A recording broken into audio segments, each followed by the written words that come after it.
নমস্কার, আমি প্রবীর। আজ আবারও একটি নতুন পর্ব নিয়ে আমরা চলে এসেছি এই কেশবচন্দ্র নাগের নবগণিত ষষ্ঠ শ্রেণীর ক্লাসে। আজকের পর্বে এটা আমাদের ষষ্ঠ পাঠ বা ৬তম পাঠ, প্রশ্নমালা ৮ লসাগু ও গসাগু সম্বন্ধে বিবিধ সমাধান। আজকের পর্বে আমরা তুলে ধরব পাতা ৫২ থেকে ৩৫ থেকে ৪০-এর দাগ পর্যন্ত যে ৬টি প্রশ্ন রয়েছে সেই ৬টি প্রশ্ন। তার পাশাপাশি যদি লসাগু দেওয়া থাকে, একটি সংখ্যা দেওয়া থাকে, কীভাবে গসাগু বার করতে হবে, বা যদি দেখা যায় দুটো সংখ্যার মধ্যে গসাগু দেওয়া রয়েছে, লসাগু বার করতে হবে, গুণফল দেওয়া আছে, তো কিভাবে, তো সেই সম্পূর্ণ ভিডিওটা দেখো। তাহলেই লসাগু গসাগু সম্পর্কিত বিভিন্ন যে প্রশ্নগুলো আমরা গত পর্বগুলিতে সমাধান করে এসেছি, ঠিক একই রকম বা যদি ভিন্নতর কিছু থেকে থাকে তারও সমাধান আমরা আমাদের এই পর্বে তুলে ধরব। কারণ এই বইয়ের প্রশ্নগুলো আমার আগে করা নেই, তোমাদের করানোর সূত্র ধরেই আমাদের এখানে বোর্ডেতে করে দেওয়া হচ্ছে। তো সেই কারণে ধৈর্য ধরে সম্পূর্ণ ভিডিওটা দেখবে, অর্থাৎ ৬টি প্রশ্নের সমাধান দেখো, আর তার সঙ্গে এই প্রশ্নগুলোর সমাধান আমরা করে দিচ্ছি, সেগুলি সম্পূর্ণরূপে দেখো। আর অবশ্যই পূর্বের যে সমস্ত ভিডিওগুলো রয়েছে সেগুলিও তোমরা সকলে দেখতে থাকো। তো আজকের এই পর্বের আমরা যে ৬টি প্রশ্ন, তার প্রথম প্রশ্নের সমাধান দেখো। ৩৫-এর দাগের প্রশ্ন। ৩৫-এর দাগের প্রশ্নে বলছে দুটি সংখ্যার গসাগু ১২ এবং লসাগু ৩৩৬, একটি সংখ্যা ৪৮ হলে অন্যটি কত? তাহলে দুটো সংখ্যা এখানে দেওয়া নেই, একটি সংখ্যা দেওয়া আছে, আর দেওয়া আছে কি গসাগু এবং লসাগু। আমরা কি জানি? দেখো, আমরা জানি লসাগু গুণ গসাগু সমান সংখ্যা দুটির গুণফল,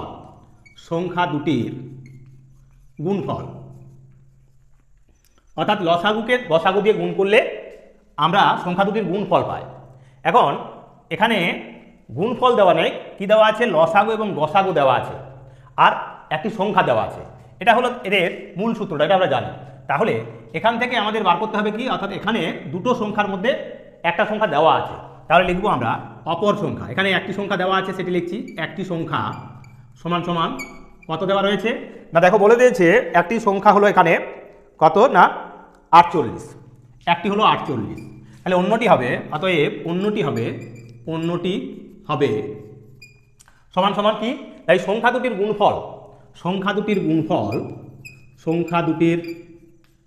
গুণফল মানে লসাগু গুণ গসাগু, তাহলে দুটির গুণফল বাই একটি সংখ্যা। এখন এই সংখ্যা দুটির গুণফল সমান সমান কি লসাগু গুণ গসাগু। তো লসাগু কত বলা আছে? লসাগু বলে দেওয়া আছে এক্ষেত্রে ৩৩৬, আর গসাগু বলা আছে ১২, এবং একটি সংখ্যাও বলে দেওয়া আছে কত না ৪৮, তাই ৪৮ দিয়ে ভাগ দেব, অর্থাৎ এই দুটোর গুণফলকে ৪৮ দিয়ে ভাগ। এখন আমরা এইভাবে কাটছি, ১২ ৪-এ হবে ৪৮, তাই ৪ দিয়ে কাটবো। এবার ৪ ৮-এ হবে ৩২, ১ থাকবে ১৬, ৪ ৪-এ ১৬, তাহলে হবে কত? ৮৪। খুব সহজ। তাহলে দেখো যে অন্যটি কত হবে না ৮৪ হবে। তাহলে একটা দেওয়া ছিল যেহেতু ৪৮, তাহলে অপর সংখ্যাটা আমরা এইভাবে বার করতে পারি। এটা হলো এদের মূল সূত্র। এই সূত্রেতে আমরা এদের সমাধান করলাম। আর এখানে অন্যটি সমান সংখ্যা দুটির গুণফল বা একটি সংখ্যা, বা লসাগু গুণ গসাগু বা একটি সংখ্যা, এটিও লেখা চলে। তো এই গেল আমাদের আজকের পর্বের যে প্রথম প্রশ্ন, তার সমাধান। তো সেই কারণে আমি আমার সকল ভিউয়ার্স, সচেতন অভিভাবক এবং প্রিয় ছাত্রছাত্রীদের বলবো ধৈর্য ধরে সম্পূর্ণ ভিডিওটা দেখো, আর অবশ্যই চ্যানেলটিকে সাবস্ক্রাইব করে অবশ্যই চ্যানেলটিকে সকলের মধ্যে ছড়িয়ে দাও শেয়ার করে। তো চলো এবার বাকি প্রশ্নগুলির সমাধানও আমরা তুলে ধরি। ৩৬-এর দাগের প্রশ্ন। ৩৬-এর দাগের প্রশ্নে কি বলছে? এখানে বলা রয়েছে কতকগুলি সিঁড়ি পার হয়ে উঠে ছাদে উঠতে হয়। একবারে দুটি ধাপ করে উঠলে শেষে একটি ধাপ থাকে, 3টি করে উঠলে 2টি ধাপ থাকে, আর 4টি করে উঠলে 3টি ধাপ থাকে, এবং 5টি করে উঠলে 4টি ধাপ থেকে যায়। ন্যূনপক্ষে সেই সিঁড়িটাতে কতগুলি ধাপ আছে? অর্থাৎ সবচেয়ে কম কতগুলো সিঁড়ি আছে, যেগুলোকে এইভাবে দুটো করে গেলে একটা বাড়তি থাকে, আবার 3টে করে গেলে 2টো বাড়তি থাকে, 4টে করে গেলে 3টে বাড়তি থাকে, 5টা করে গেলে 4টে বাড়তি থাকে। তো দেখো প্রত্যেক ক্ষেত্রে এই 2 থেকে 1 মানে তফাৎ হলো কি একটা, অর্থাৎ 2টো করে গেলে একটা কম থাকছে, তার মানে তফাৎটা কিন্তু ওদের থাকছে কত, এখানে তফাৎ হলো 1, আবার যখন 3টে করে যাচ্ছে তখন দুটো কি হচ্ছে বাড়তি থাকছে, তার মানে এখানেও কিন্তু তফাৎ আসলে 1। আবার 4টে করে গেলে দেখা যাচ্ছে 3টে বাড়তি থাকছে, তার মানে এখানেও 1।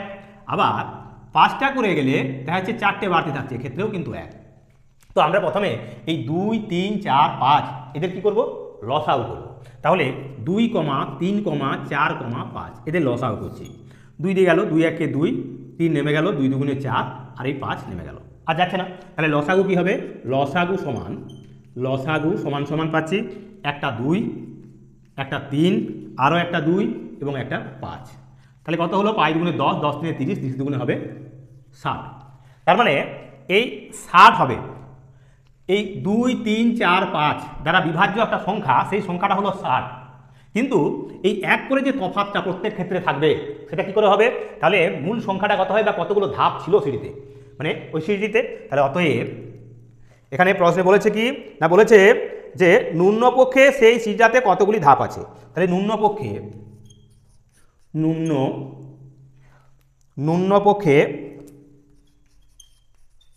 ওই সিঁড়িতে ধাপ আছে সমান সমান এই 60 বিয়োগ 1, এই যে 1 করে তফাৎ ছিল সেই 1 কি হবে এখানে লিখে দিলাম। তাহলে কত হবে না 59টি। তার মানে 59টি কী ছিল, ধাপই ছিল। দেখো এই 59কে যদি আমরা এই 2 দিয়ে ভাগ করতাম তাহলে কি হতো না, সেক্ষেত্রে 59কে ভাগ করলে কত হবে না 28 আর 29 বার যাওয়া যাবে, অর্থাৎ দুটো করে গেলে, এবং একটা বাকি থাকবে 58 হবে। 29 দুগুণে 58, 1 থাকবে, এই 1 থাকবে পড়ে থাকবে, অর্থাৎ একটা তখন ধাপ থাকবে। 3টে করে যদি ডিংতাম আমরা তাহলে কতবার যেতাম না, সেক্ষেত্রে 3 এখানে 3 20 60 মানে হচ্ছে 3 19, 3 57 সঙ্গে আরও কি থাকছে 2, অর্থাৎ এখানে এই 2 অর্থাৎ দুটো থাকতো অতিরিক্ত। 4 দিয়ে গেলে কত হবে না 14 বার ঝাঁপানো যাবে, 4 14 56, আরও 3টে থাকবে তাহলে 59। আবার 5 দিয়ে যদি যায় তাহলে কত হবে না 5 11 55, 5 12 60, তার মানে 11 বার ঝাঁপানো যাবে, থাকবে 4টি আরও। তো এই হলো আমাদের এই পর্বের দ্বিতীয় তথা 36 দাগের প্রশ্ন, তারও সমাধান আমরা করে দিলাম অত্যন্ত সহজভাবে। তো এরকমই সহজতর প্রশ্নগুলির সমাধান পেতে এরকম ভিডিওগুলোকে সম্পূর্ণরূপে দেখতে হবে, তাহলে তোমরাও সহজেই এর সমাধান করতে পারবে। তো সম্পূর্ণরূপে ভিডিওটা দেখো, আর অবশ্যই চ্যানেলটিকে সকলে সাবস্ক্রাইব করো। তো দেখো 37 দাগের প্রশ্নে বলছে, কোন বৃহত্তম সংখ্যা দ্বারা 5191 এবং 5854কে ভাগ করলে প্রতি ক্ষেত্রেই 4 অবশিষ্ট থাকবে। তাহলে এখানে দেখো বলেছে কোন বৃহত্তম, স্বাভাবিকভাবে এদের গসাগু হবে। আবার সেই সঙ্গে একটি বলেছে কথা কি না, ভাগ করলে প্রতি ক্ষেত্রেই 4 অবশিষ্ট থাকবে। তো ভাগ করলে যদি আমাদের 4 অবশিষ্ট থাকে, প্রথমে সেই ভাগশেষকেই আমরা মুছে দেব, অর্থাৎ এক্ষেত্রে বিয়োগ করে নেব। তাহলে এই 5191 থেকে আমরা 4 বিয়োগ করে দিচ্ছি, ভাগশেষটাকে বাদ দিচ্ছি, 4 কয় দাও 11, 7 দাও 11, তাহলে 8 হয়ে যাবে, অর্থাৎ 5187।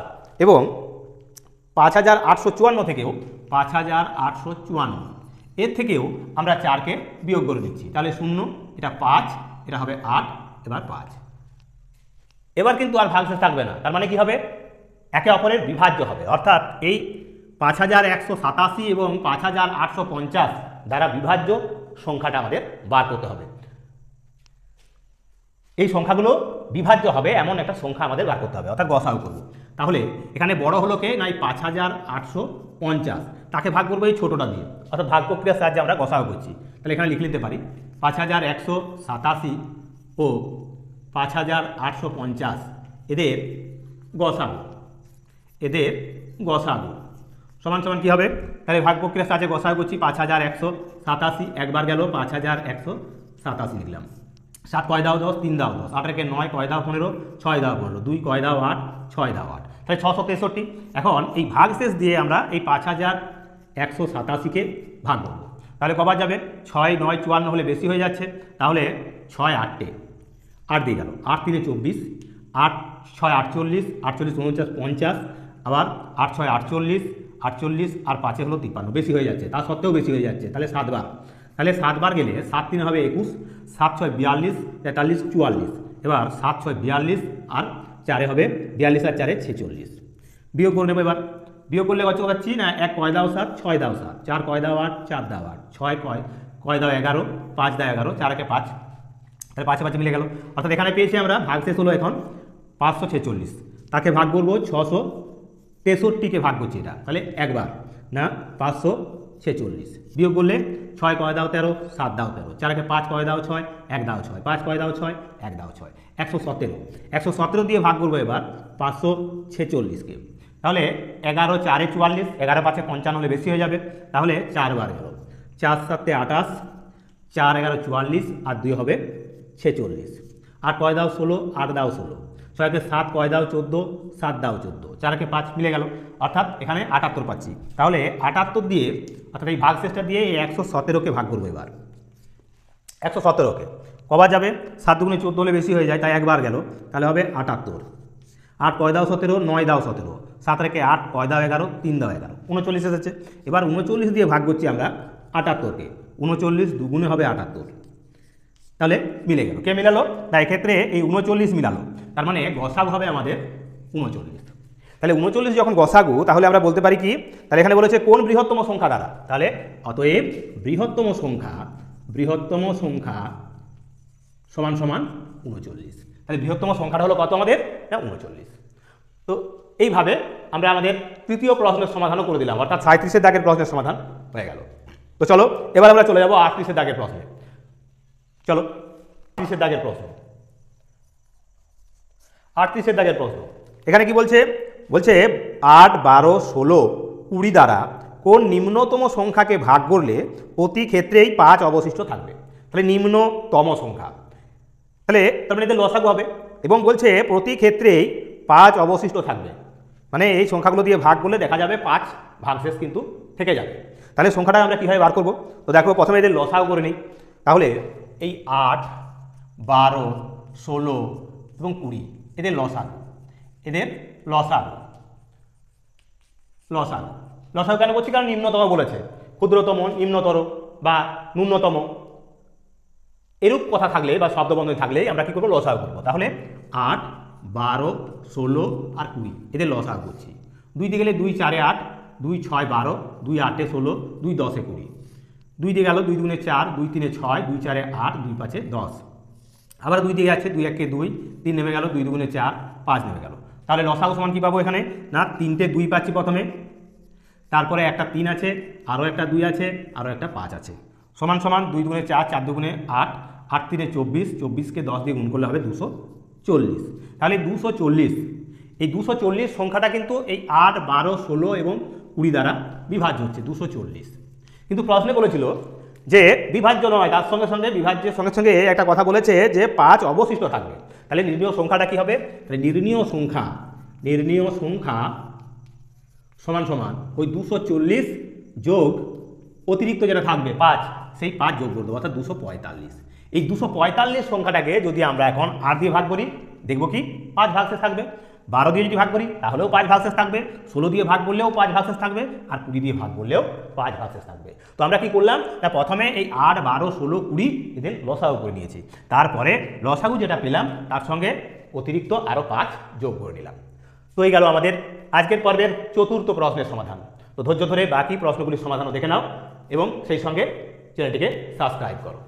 দাগের প্রশ্ন কি বলছে, এখানে বলা রয়েছে 1625, 2281 এবং 4218 কোন বৃহত্তম সংখ্যা দ্বারা ভাগ করলে ভাগশেষ যথাক্রমে 8 4 এবং 5 থাকবে। তাহলে বৃহত্তম সংখ্যা বলেছে মানে গসাগু করতে হবে আমাদের, কিন্তু এখানে ভাগশেষগুলো বলে দিয়েছে প্রত্যেক ক্ষেত্রে, মানে 1625 থেকে আমাদের ভাগশেষ থাকবে কিন্তু 8, অর্থাৎ 1625কে যখন ভাগ করতে যাব সেই বৃহত্তম সংখ্যাটি দিয়ে তখন থাকবে ভাগশেষ 8, আর 2281কে ভাগ করতে গেলে ভাগশেষ থাকবে 4 এবং 4218কে ভাগ করতে গেলে ভাগশেষ থাকবে 5। তাহলে প্রথমে আমাদের কি করতে হবে, এই ভাগশেষগুলোকেই মুছে দিতে হবে, অর্থাৎ ভাজক সংখ্যাটা থেকে এই 1625 তার থেকে আমরা কত ভাগশেষ বলেছে 8 বিয়োগ করে নেব। তারপরে রয়েছে কত 2281, তার কত ভাগশেষ থাকবে বলেছে 4, তাহলে 4 বাদ দিয়ে নেব। আবার রয়েছে কত 4218, তার থেকে ভাগশেষ থাকবে বলেছে 5, তাই এগুলো আমরা প্রথমে বাদ দিয়ে দেবো। 8 কয় দাও 15, তাহলে 7, 1 এটা 6, এটা 1, অর্থাৎ 1617। এখান থেকে 4 বিয়োগ দিলে 4 কয় দাও 11, 7 দাও 11, তাহলে এটা হবে 7, এখানে হবে 2, মানে 2 মানে 2277।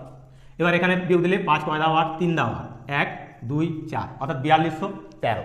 এখন আমাদের কাজ কি হবে, এই 1617, 2277 ও 4213 এদের গসাগু সমান সমান কত হবে। যেহেতু এখানে বৃহত্তম সংখ্যাটা চাওয়া হয়েছে, তাহলে 1617 দিয়ে প্রথমে আমরা ভাগ করছি কাকে না, এখানে এই 2277কে। কবার যাবে, একবার যাবে, তাহলে 1617 বিয়োগ দিলে পাবো 7 7 মিলে 0, 1 কয় দাও 7, 6 দাও 7, 6 কয় দাও 12, 6 দাও 12, তাহলে 1 1 2 হয়ে যাচ্ছে, অর্থাৎ 660। এই 660 দিয়ে এবার ভাগ করবো আমরা 1617কে। 6 দুগুণে 12, 6 3 18 হলে বেশি হয়ে যাবে, তাই দুবার গেল, 2 0 0, 2 6 12, 2 2 6 12 আর কে হবে 13। বিয়োগ করলে পাচ্ছি 7, 2 কয় দাও 11, 9 দাও 11, 3 একে 4 কয় দাও 6, 2 দাও 6, 297। এখন 297 দিয়ে ভাগ করবো আমরা কাকে না 200, এই 600, এখানে 660কে ভাগ করছি, তাহলে 29 আছে, মানে দুবার যাবে। তাহলে 2 দিকে 2 7 14, 2 9 18 আর একে 19, আর 2 দুগুণে 4 একে হবে 5। বিয়োগ দিলে পাচ্ছি 4 কয় দাও 10, 6 দাও 10, 9 এ 10 কয় দাও 16, 6 দাও 16, 5 একে 6 হয়ে গেল। তাহলে এবার এই 66 দিয়ে আমরা ভাগ করবো 297কে। কবার যাচ্ছে, 6 5 30, 5 বার গেলে বেশি হয়ে যাবে, তাহলে 4 বার চালাবো, 4 6 24, 4 4 6 24 আর 2 হবে 26। বিয়োগ দিচ্ছি 4 কয় দাও 7, 3 দাও 7, 6 কয় দাও 9, 3 দাও 9, 33। এখন 33 দিয়ে ভাগ করবো আমরা 66কে, 33 দুগুণে হবে 66। তাহলে এখানে 33, অর্থাৎ এই 1617 এবং 2277-এর গসাগু হলো কিন্তু 33, কিন্তু ছিল এখানে আরও এক সংখ্যা 4213, তাই 4213কেও আমরা ভাগ দেবো এবার এই 33 দিয়ে, যেটা দিয়ে মিলিয়েছি। এবার 33 দিয়ে চালাচ্ছি, 33 1 33, তাহলে 3 কয় দাও 12, 9 দাও 12, 3 একে 4, তাহলে 1 নামলো। 33 দিয়ে গেলে দুবার গেল, তার মানে 66। বিয়োগ দিচ্ছি 6 কয় দাও 11, 5 দাও 11, 6 কে 7 কয় দাও 9, 2 দাও 9, এখন 3 নামলো। তাহলে কবার যাবে, 8 বার যদি চালায়, 8 3 24, 8 3 24 আর একে হবে 25, বেশি হয়ে যাচ্ছে, তাই 8 বার যাচ্ছে না। এক্ষেত্রে কবার যাবে না, এক্ষেত্রে 7 বার গেল, 7 3 21, 7 3 21 আর 2 হবে 23। বিয়োগ দিচ্ছি 1 কয় দাও 3, 2 দাও 3, 3 কয় দাও 5, 2 দাও 5, 22। এখন তাহলে 22কে 22 দিয়ে ভাগ করবো, যেহেতু ভাগ সাথে এখনো রয়ে গেল, তাহলে 22 দিয়ে ভাগ করছি 33কে, 22 1 22 থাকছে কত, এখানে ভাগশেষ আসছে 11, 11 দিয়ে ভাগ করবো এবার 22কে, 11 দুগুণে 22, তাহলে এক্ষেত্রে কিন্তু মিলালোকে 11, তাহলে এক্ষেত্রে গসাগু হলো কত না 11 হবে গসাগু। তাহলে এখানে প্রশ্নে চেয়েছিল কি, তাহলে কোন বৃহত্তম সংখ্যা দ্বারা, তাহলে বৃহত্তম সংখ্যাটা হবে কি, অতএব বৃহত্তম সংখ্যা সমান সমান 11, এটি হবে বৃহত্তম সংখ্যা। তো এই হলো আমাদের আজকের পর্বের পঞ্চম তথা 39 দাগের প্রশ্নের সমাধান, অর্থাৎ 5টি প্রশ্নের সমাধানে আমরা করে দিয়েছি। এবার আমরা আমাদের আজকের পর্বের শেষ প্রশ্নের সমাধানও তুলে দেবো। তো চলো সম্পূর্ণ ভিডিওটা দেখতে থাকো। শেষ প্রশ্ন অর্থাৎ 40 দাগের প্রশ্ন কি বলা রয়েছে, ক্ষুদ্রতম কোন সংখ্যার সঙ্গে 1 যোগ করলে 12 16 18 দ্বারা বিভাজ্য। তাহলে 12 16 18 দ্বারা বিভাজ্য হতে হবে, 1 যোগ করলে সেটা বিভাজ্য সংখ্যাটা পাবো। তাহলে আমরা প্রথমে কি করব, এই 12 16 এবং 18 এদের কি করব, লসাগু করে নেব। 12 16 এবং 18 এদের লসাগু করছি, লসাগু করলে 2 দিয়ে যাচ্ছে 2 6 12, 2 8 16, 2 9 18, আবারও 2 দিয়ে চালাচ্ছি 2 3 6, 2 4 8, এখানে 9 নেমে গেল। এখন আবার 3 দিয়ে চালাচ্ছি 3 1 3, 4 নেমে গেল, 3 3 9। তাহলে লসাগু সমান সমান কি পাচ্ছি, লসাগু সমান সমান দুটো 2 একটা 3, দুটো 2 একটা 3, একটা 4 একটা 3, একটি 4 এবং একটি 3 সমান সমান কত, 2 দুগুণে 4, 4 3 12, 12 4 48, 48কে আবার 3 দিয়ে গুণ, 48 গুণ 3 সমান 3 8 24, 3 8 24 4, 3 4 12 আর 2 12 আর 2 14, 144। দেখো এই 144 সংখ্যাটা তার মানে কি, এই 12 16 এবং 18 দ্বারা বিভাজ্য একটি সংখ্যা। কিন্তু বলা হয়েছে কি, যেই সংখ্যাটা হবে 1 যোগ করে হয়েছে, আসলে যে সংখ্যাটা বলছি আমরা এখন পাচ্ছি সেটা আসলে 1 যোগ হয়ে আছে। তাহলে বলেছিল কি কোন ক্ষুদ্রতম কোন সংখ্যার সঙ্গে এক যোগ করলে তাহলে বিভাজ্য সংখ্যাটা পাবো, তাহলে সেটা এটা আছে। তাহলে এখানে যদি আমরা 144 পেয়ে থাকি তাহলে কি হবে, অতএব নির্ণীয়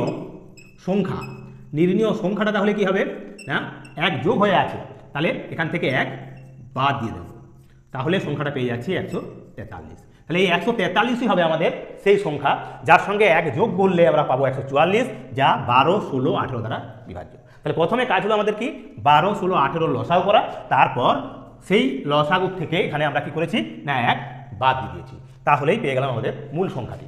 তো এই ছিল আমাদের আজকের পর্বের 6টি অত্যন্ত গুরুত্বপূর্ণ লসাগু গসাগু সম্বন্ধীয় বিবিধ প্রশ্নমালার 8-এর এই ষষ্ঠ শ্রেণীর ক্লাসে আমরা সেই 6টি প্রশ্নটির সমাধান তোমাদের তুলে দিলাম।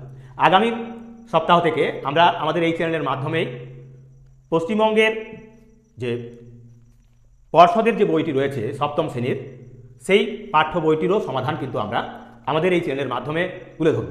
তো সেই কারণে অবশ্যই আমাদের সেই ভিডিওগুলিও সম্পূর্ণরূপে দেখবে এই আশা ভরসা রেখে, এবং সকলকে বলবো যদি কোনো জায়গায় কোনো সমস্যা থেকে থাকে তাহলে অবশ্যই কমেন্ট বক্সে জানাবে, আর তার সাথে সাথে লাইক কমেন্ট শেয়ার করবে, আর চ্যানেলটিকে সকলে সাবস্ক্রাইব করে রাখবে। তো আজকের মতো এখানেই ভিডিওটা শেষ করছি, আগামী পর্বে দেখা হবে, নমস্কার।